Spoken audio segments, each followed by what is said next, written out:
విజయనగరం జిల్లా భోగాపురంలో ఆగస్టు 1వ తేదీన ప్రధాని నరేంద్ర మోడీ అంతర్జాతీయ విమానాశ్రయాన్ని ప్రారంభించారు. ఆ కార్యక్రమానికి ముఖ్యమంత్రి చంద్రబాబుతో పాటు వివిధ ప్రాంతాల నుంచి కూడా పెద్ద ఎత్తున అతిరథ మహారథులందరూ కూడా తరలివచ్చి కార్యక్రమాన్ని విజయవంతం చేశారు. భోగాపురంకి ఎయిర్పోర్టు రావడంతో ఉత్తరాంధ్ర అంతా కూడా సంబరాల్లో మునిగిపోయారు. పెద్ద ఎత్తున అభివృద్ధి చెందబోతుంది అనే తమ యొక్క ఆనందాన్ని, సంతోషాన్ని కూడా వ్యక్తం చేశారు.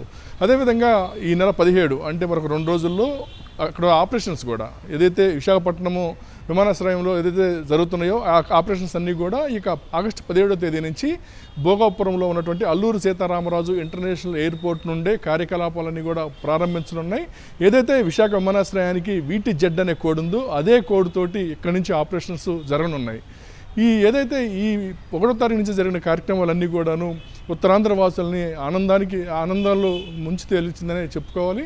ఎందుకంటే పెద్ద ఎత్తున ఒక అంతర్జాతీయ విమానాశ్రయానికి అనుసంధానంగా వచ్చే వివిధ ప్రాజెక్టులతోటి భారీగా పెట్టుబడులు రానున్నాయి. పెద్ద ఎత్తున యువత ఉపాధి ఉద్యోగ అవకాశాలు రానున్నాయి అనే ఏదైతే ప్రజల్లోకి వెళ్ళిందో ఆ మెసేజ్ తోటి ఉత్తరాంధ్ర అంతా కూడా పెద్ద ఎత్తున సంతోషాన్ని వ్యక్తం చేస్తున్నారు.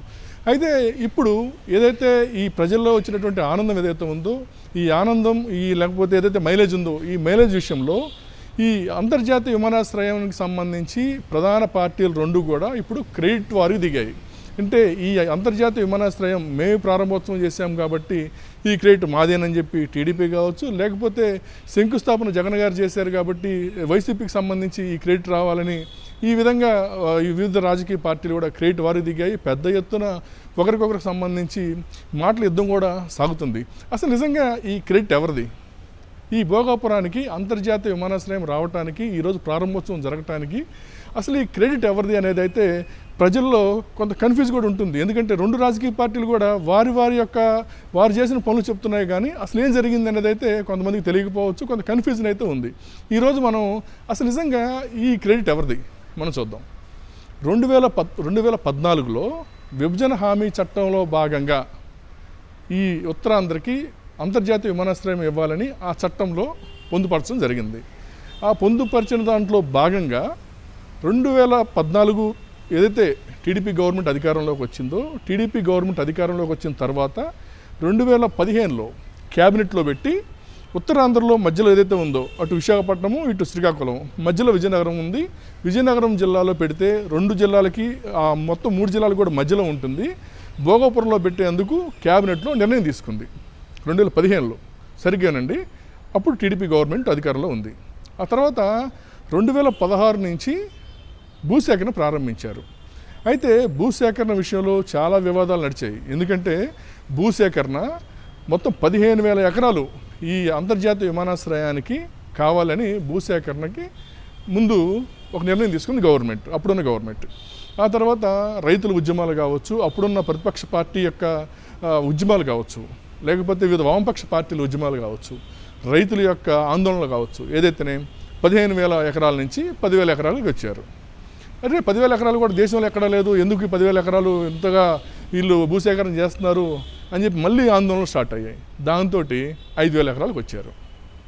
5,000 ఎకరాలు కూడా కాదు, అసలు 5,000 ఎకరాలతో ఏం చేస్తారు? ఢిల్లీ ఉంది, లేకపోతే వివిధ ప్రాంతాల్లో ఉంది, ఏ ప్రాంతాల్లో చూసినా 5,000 ఎకరాలు లేదు కదా, దానికి ఎందుకు అని చెప్పి మళ్ళీ స్టార్ట్ అయింది, ఒక చర్చలు నడిచినాయి. సరే, ఫైనల్గా 2,703 ఎకరాలు ఏదైతే భోగాపురం ఇంటర్నేషనల్ ఎయిర్పోర్ట్కి భూమి సరిపోతుంది అని 2,703 ఎకరాలు ఫైనల్గా భూసేకరణ చేయటానికి నిర్ణయం తీసుకుంది. అందులో భాగంగా కొంతమేర దాదాపు ఒక 1,600-1,700 ఎకరాలు ఆ రేంజ్లో దాదాపు 2,000 దగ్గరలో అప్పుడున్న టీడీపీ గవర్నమెంట్ భూసేకరణ చేసింది. చాలా వివాదాలు జరిగాయి, చాలా గొడవలు, ఆందోళనలు అవన్నీ మేము కూడా కవర్ చేసాం జర్నలిస్ట్గా అప్పట్లో. అట్లాగే ఇక చూస్తే 2019 ఎలక్షన్స్ వచ్చినాయి. దాదాపు ఏప్రిల్లో ఎలక్షన్స్ వచ్చే సమయం ఇంకా భూసేకరణ అప్పుడు పూర్తవ్వలేదు. కొంతమంది రైతులు కోర్టులకు వెళ్ళారు, కోర్టులో వివాదాలు నడుస్తున్నాయి. సో అప్పుడు ఎటువంటి పరిస్థితుల్లో భూసేకరణ అయ్యే పరిస్థితి లేదు.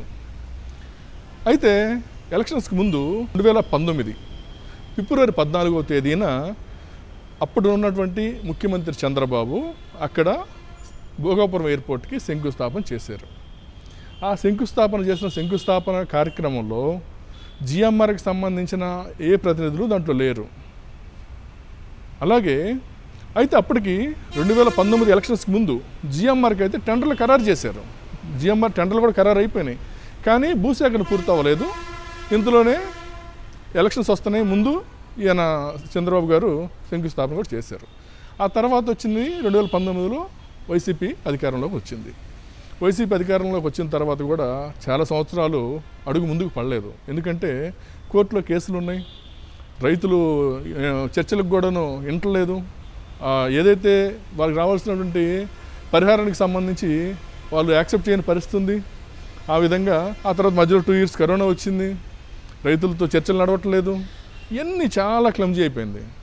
ఏదైతేనే మొత్తానికి దాదాపు 2022 చివరిలో రైతులతోటి ఒక అగ్రిమెంట్కి వచ్చి రైతులకు కావాల్సిన పరిహారం రైతులకు సెటిల్ చేసి ఆ తర్వాత శంకుస్థాపన జగన్ ప్రభుత్వంలో జగన్ ముఖ్యమంత్రిగా ఉండగా మరొకసారి అంటే 2019 ఫిబ్రవరి 14 చంద్రబాబు శంకుస్థాపన చేశారు. అప్పుడు భూసేకరణ పూర్తవలేదు. ఇది ఒక పాయింట్. తర్వాత 2022-23 టైంలో మొత్తానికి రైతులతో చర్చలు నడిచినాయి, భూసేకరణ కంప్లీట్ చేశారు. అప్పుడు జగన్ ముఖ్యమంత్రిగా భారీగా ఒక మరొకసారి శంకుస్థాపన జరిగింది. ఆ శంకుస్థాపన కార్యక్రమంలో ఇప్పుడు ఏదైతే జిఎంఆర్ ప్రతినిధి గ్రంథి మల్లికార్జునరావు ఆయన కూడా శంకుస్థాపనలో పార్టిసిపేట్ చేశారు. ఈరోజు మీరు శంకుస్థాపన చేస్తున్నారు, రేపు ప్రారంభోత్సవానికి కూడా మీరే సీఎంగా ఉండాలి, మీరే దీన్ని చేయాలని నేను కోరుకుంటున్నాను. శంషాబాద్ ఎయిర్పోర్ట్ కూడాను మీ తండ్రి రాజశేఖర రెడ్డి గారే ప్రారంభోత్సవం చేశారు కాబట్టి దీన్ని కూడా మీరే చేయాలని నేను కోరుకుంటున్నాను అని ఇండైరెక్ట్గా మరొకసారి మీరు ముఖ్యమంత్రిగా రావాలని కూడా ఆయన ఆ సభను ఉద్దేశించి సభలోనే చెప్పారు. అయితే సో అలా 2024 ఎన్నికలకు ముందు పనులు స్టార్ట్ అయినాయి. చాలా వేగవంతంగా పనులు స్టార్ట్ చేశారు జిఎంఆర్ ప్రతినిధులు కూడా. ఎలక్షన్స్ 2024 ఎలక్షన్స్ అయిపోయే సమయానికి దాదాపు 38% పనులు పూర్తయ్యాయి. ఆ విషయము ఏదైతే 2024 ఎలక్షన్స్ అవ్వగానే మొట్టమొదటి పర్యటన ముఖ్యమంత్రి హోదాలో చంద్రబాబు గారు ఉత్తరాంధ్రలోనే భోగాపురం ఎయిర్పోర్ట్కి వచ్చారు. ఆయన సీఎం అయిన తర్వాత మొదటి కార్యక్రమం అదే. ఆ కార్యక్రమంకి వచ్చినప్పుడే అటు కేంద్ర మంత్రిగా రామ్మోహన్ నాయుడు కూడా ఈ సివిల్ ఏవియేషన్ మినిస్టర్ అయ్యారు, ముఖ్యమంత్రి గారు ఉన్నారు, అందరూ సమక్షంలోనే ఇప్పటి వరకు 38% పనులు అయ్యాయి. మిగతా పనులు కూడా పూర్తి చేసి 2026 జూలై నాటికి మేము ఈ ఎయిర్పోర్ట్ ప్రారంభిస్తామని చెప్పి ఆయన ఆ రోజు చెప్పడం జరిగింది. అనుకున్నట్లే జూలై 31 నాటికి పనులు పూర్తయినాయి. ఆగస్టు 1వ తేదీన ప్రధాని నరేంద్ర మోడీ గారు ప్రారంభోత్సవం చేశారు. ఇప్పుడు ప్రారంభోత్సవం చేసిన సమయానికి చంద్రబాబు గారు ముఖ్యమంత్రిగా ఉన్నారు, డిప్యూటీ సీఎం పవన్ కళ్యాణ్ ఉన్నారు, ప్రధాని మోడీ గారు ప్రారంభోత్సవం చేశారు. ఇదంతా జరిగిన తర్వాత ఇప్పుడు టీడీపీ మేమే శంకుస్థాపన చేశాము, మేమే ప్రారంభోత్సవం చేశామని చెప్పి టీడీపీ చెప్తుంది. వైసీపీ ఏముంటుంది, మేమే శంకుస్థాపన చేశాము, మేమే ప్రారంభోత్సవం చేయలేకపోయాం, కానీ ఇది క్రెడిట్ అంతా మాదే అని చెప్పి వైసీపీ అంటుంది. సో మొత్తం విన్నారు కదా, మొత్తం చూశారు కదా, నిజంగా క్రెడిట్ ఎవరిది, ఈ క్రెడిట్ ఎవరిది అన్నది మీరు డిసైడ్ అవ్వండి. నేనేమంటానంటే ఒక ప్రాజెక్ట్ వచ్చే క్రమంలో ప్రభుత్వాలు మారినా వచ్చే ప్రభుత్వాలు దాన్ని కొనసాగిస్తే ప్రాజెక్టు ప్రజలకి సేవలు అందించడానికి ముందుకు వస్తుంది. సో ప్రభుత్వాలు రెండు మారాయి, ప్రాజెక్ట్ మాత్రం పూర్తయింది, ఉత్తరాంధ్రకు మాత్రం అభివృద్ధి జరుగుతుంది. సో క్రెడిట్ ఎవరిది ఏంటో మీరు కూడా ఆలోచించండి. కామెంట్ బాక్స్లో మీ కామెంట్ పెట్టండి.